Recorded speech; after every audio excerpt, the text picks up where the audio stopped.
Enfisema pulmonar.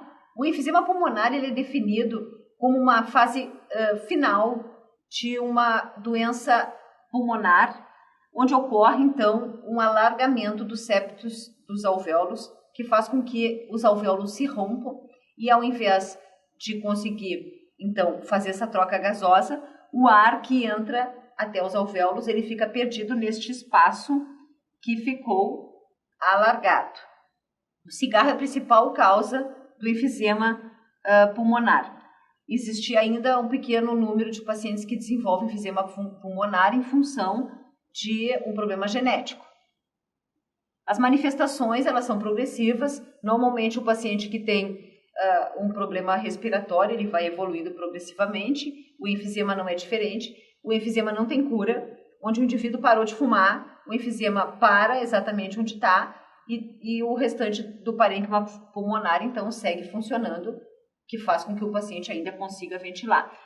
A dispneia sempre é progressiva, vai aumentando com o passar do tempo. O paciente tem a história de tabagismo prolongado e tosse crônica produtiva ou não, com sibilos, que são os chiados, o aumento da frequência respiratória, e as dispneias pioram aos esforços, então, vão se tornando limitantes com o passar do tempo. E infecções respiratórias repetitivas, ou seja, o paciente que tem enfisema, ele tem o risco de infecções pulmonares, pneumonias de repetição. Os cuidados de enfermagem, então, para o paciente com enfisema pulmonar, seria sempre de tentar evitar as crises agudas, né, a exacerbação, então, da dificuldade respiratória, reduzindo a exposição deste paciente aos agentes que desencadeiam a crise, que é individual, cada um tem as suas. Tratar adequadamente as infecções respiratórias, ou seja, este paciente ele pode ter pneumonias de repetição, então, muito cuidado, ambiente arejado sempre. Estimular a ingesta hídrica, que faz com que as secreções se fluidifiquem e o paciente consiga, então, ventilar um pouco melhor. Os cuidados com a oxigenoterapia, já que muitos pacientes fazem uso de oxigenoterapia domiciliar.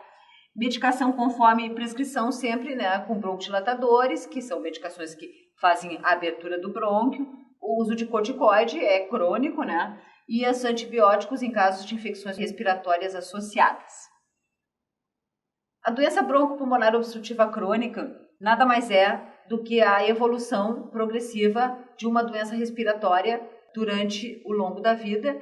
O indivíduo se mantém e vai cronificando, ou seja, uma doença respiratória crônica, onde ocorre, então, uma redução do calibre do brônquio deste paciente. Essa redução ela é progressiva e essa redução ela pode começar por uma asma, por uma bronquite, por uma bronquiolite na criança e vai chegar no momento que ela vai se cronificar, onde o fluxo de ar, a entrada de ar é muito mais difícil, ou seja, esse brônquio ele vai enrijecendo, fazendo com que essa diminuição da luz seja progressiva e cada vez mais difícil com o uso da medicação, então, fazer com que ele volte, né, ou pelo menos aumente um pouco mais, se distenda para que permita uma ventilação melhor.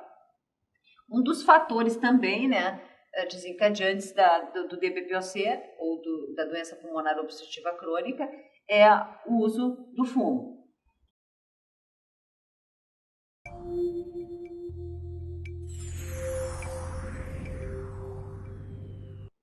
Exercício de fixação, doença respiratória. A patologia inflamatória que acomete os brônquios, bronquíolos e parênquima pulmonar, com local de predominância variável em cada indivíduo, é denominada doença pulmonar obstrutiva crônica, DPOC, cujo tratamento consiste em oxigenoterapia, corticoterapia sistêmica, antibiótico terapia e o uso de broncodilatadores. A resposta está errada. Por quê? Porque nem sempre a doença pulmonar obstrutiva crônica vai necessitar o uso de antibiótico terapia.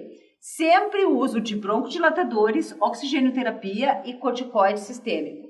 O antibiótico só vai ser associado frente à presença de secreção purulenta pelas vias respiratórias, o que vai então caracterizar uma infecção secundária.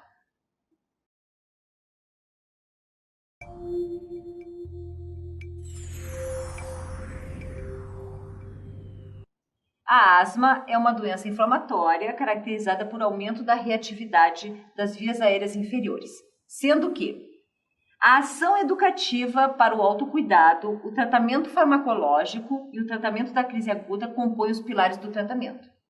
Essa alternativa é verdadeira. Por quê? O paciente tem que conhecer o que desencadeia, então, a sua crise para poder fazer, então, o autocuidado.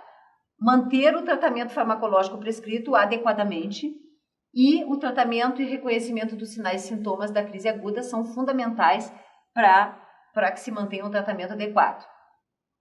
As medidas de controle ventilatório e o uso de drogas vasopressoras previnem as crises. Drogas vasopressoras não são utilizadas em crises asmáticas. O uso constante de soro antiloxocélico e o autocuidado controlam a inflamação, previnem as crises. Essa resposta está incorreta porque o soro antiloxocélico é utilizado nas picadas de aracnídeos. B. A utilização de adesivos transdérmicos previne e controla as crises de broncoespasmo. Errado. Alguns pacientes utilizam e funciona, mas isso não é uma regra geral. E, na verdade, trata a crise, mas não previne a crise. O uso contínuo de neuroléptico associado a fenoterol controla a infecção e previne as crises. É uma inverdade, porque neuroléptico é um agente utilizado no controle das alucinações e delírios.